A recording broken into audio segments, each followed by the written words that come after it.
is a guy will propose to a woman. They've been together for like 1 year, 2 year. He proposes, and all of a sudden, she's been a fiance for like 5 to 10 years. There is no reason for that. And it's funny how in these situations it's always considered the man's fault. Is she actively planning the wedding? Is she bringing it up constantly? Is she sitting him down and saying, "Hey, when would you like to get married? Let's get this set up. Let's start booking things." Did she communicate up front, "Hey, when we're engaged, I really only like to be engaged for like a year before getting married.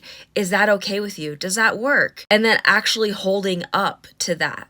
But I've found that a lot of women go into these situations expecting the man to just kind of read her mind, and then she gets mad and resentful when he doesn't. Or she'll be like, "Oh, I'd like to get married within a certain amount of time," but she doesn't communicate when. It's sort of just this quick and easy comment that doesn't seem very serious. We all talk about things that aren't serious sometimes. Like, "Oh, I would love to have this," or "I would love to do this." But she doesn't have that strong boundary there where it's like, "Okay, I'm only okay with being engaged for a year, 2 years, and then I expect to be married. Otherwise, I need to start looking for somebody else because my goal long term is to get married so I can have kids," or whatever it is. And then her actually following through.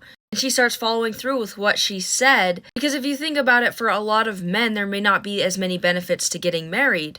And if he's happy and comfortable where he's at, and you haven't communicated anything, why is he gonna think anything different? He's gonna assume you guys are doing great and you're fine. And that's no different from anybody else in their lives. If we're happy with something, we're not gonna take action to change it, usually. Unless there's a chance that we're about to get something much better, then yeah, we'll start taking action. But you don't fix what's not broken. So if he's happy where he's at, again, he's just gonna stay put. That's why you need to communicate with him and let him know what you're thinking and what you want. But there needs to stop being this victim mentality here. We act like we have no say or control, but that couldn't be further from the truth. We need to take responsibility for our lives not going where we want them to.